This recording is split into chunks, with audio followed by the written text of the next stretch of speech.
파란리본TV입니다. 남편 아내 사용 설명서 코너이고요. 오늘은 63번째 결혼식 전날 읽는 결혼 이야기 9번째 이야기입니다. 카레이스 여자와 포토그래퍼 남자가 결혼한다면 어떨까? 그래서 오늘은 카메라 선택하기와 아내 선택하기는 똑같다. 6번째 이야기입니다. 사진도 화장빨이다.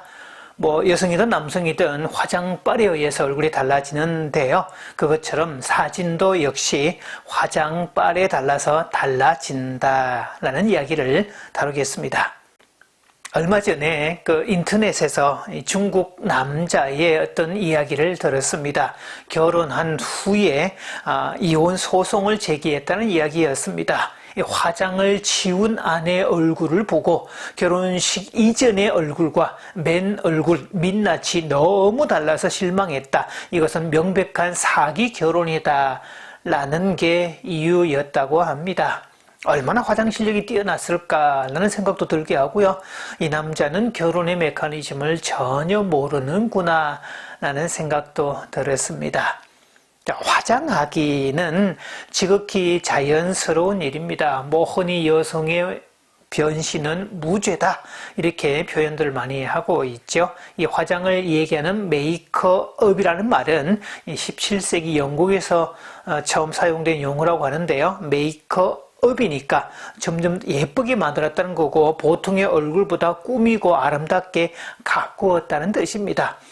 방송에도 출연을 하면 촬영하기 이전에 메이크업을 기본적으로 하죠. 그러니까 보통의 얼굴이 아니라 다듬은 얼굴로 가꾼 얼굴로 출연해라 이 뜻입니다.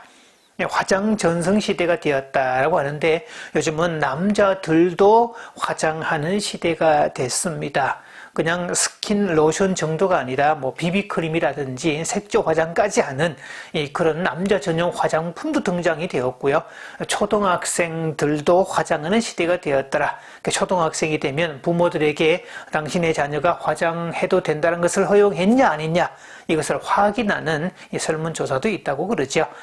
이런 걸 보면 외모 지상주의가 아닐까 이런 약간 씁쓸한 생각도 하게 됩니다만 외모가 경쟁력이 되는 것은 부정할 수 없는 사실입니다. 흔히 나이대에 따라서 화장도 다르다. 그래서 이 아재 개그가 하나 있죠. 20대는 화장이라는 용어를 쓴답니다. 30대는 치장이라는 용어를 쓰고요. 40대는 위장이라는 단어를 쓰고 50대는 변장, 60대는 환장, 그리고 70대 이상이 되면 고려장이 된다는 그런 아재 개그도 있었습니다. 사진도 화장빨 맞습니다. 사진의 화장술은 보정작업이라고 할 수 있는데요. 노출이 부족하거나 혹은 과잉일 때 적절한 수준으로 맞출 수 있고 선명도도 높일 수 있고 기울기도 맞출 수 있습니다. 우리에게 알려진 대표적인 화장 기술은 포토샵이라는 프로그램이죠. 요즘은 카메라 각 제조 회사에서 자신들 회사에서 제공하는 소프트웨어가 있습니다. 그것만 잘 활용해도 굳이 포토샵까지 쓰지 않아도 원하는 사진을 만들어낼 수 있습니다. 그래서 보정 작업을 염두에 둔 사람들은 일명 로 파일이라고 그러죠. 원본 파일 그대로 JPG로 저장하지 않고 로 파일로 사진을 찍으면 보정 작업할 때 여러 가지로 작업이 가능하기 때문에 아예 처음부터 로 파일로 찍는 경우도 많습니다. 그렇다면 사진도 화장빨이라고 할 때 어떤 여성을 얘기할까? 자기를 잘 가꾸는 여성을 지칭합니다. 미모와 또 재능 그리고 교양을 잘 가꾸는 여성을 말하겠죠.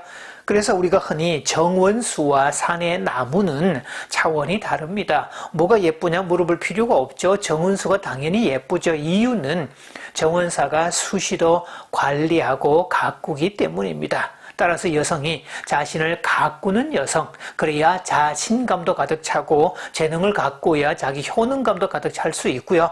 사람은 능력이 있어야 유능해야 넉넉해야 베풀 수 있는 사람으로 살 수 있습니다. 또 그런 사람이어야 삶에서 여러 가지 어떤 위기를 겪을 때 그 위기를 기회로 전환시킬 수 있는 그런 존재가 될 수 있죠. 흔히 사진에서는요, HDR 기법, High Dynamic Range라는 기법이 있는데요. 이 생생한 화면, 화상 처리 기법을 말하는 건데, 이를테면 우리가 사진을 찍다 보면 노출이 밝은 부분이 있고 어두운 부분이 있는데, 밝은 데 초점을 맞추면 어두운 부분이 안 나오고, 어두운 부분에 초점을 맞추다 보면 이게 너무 밝아서 문제가 되는 그런 일들이 있죠. 자, 그럴 때 노출이 다른 두 사진을 찍어서 그거를 하나의 합성으로, 그러니까 위쪽 노출을 맞춘 것과 아래쪽 노출을 맞춘 것을 합성하면 둘 다 좋은 쪽을 선택할 수 있는 그런 기술을 말합니다. 자, 이 기술을 사용할 수도 있지만 저는 그냥 이것을 보정 프로그램을 통해서 간단히 해결을 합니다. 이를테면 어떤 건물을 찍을 때 하늘에다 초점을 맞추면 하늘이 되게 밝기 때문에 하늘과 구름이 나오게 사진을 찍으려면 이 건물 쪽은 새카맣게 나오는 경향이 있죠. 그렇다고 해서 건물 쪽에 노출을 맞추면 하늘 쪽이 아예 하얗게 나오는 그런 일들이 있습니다. 자, 그럴 때 하늘과 구름을 먼저 노출을 맞춰서 보정 작업할 때 이 건물의 어두운 부분을 처리를 하면 아까 HDR 기법과 동일한 종류의 사진을 만들어낼 수 있습니다. 그러니까 잘 활용하면 원하는 사진을 만들어낼 수 있다는 뜻이죠.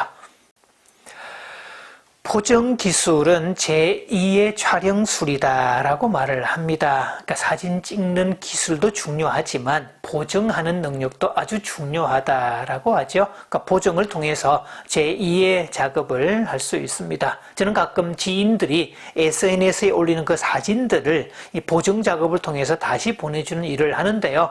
어떤 분들은 가히 많이 놀라기도 합니다.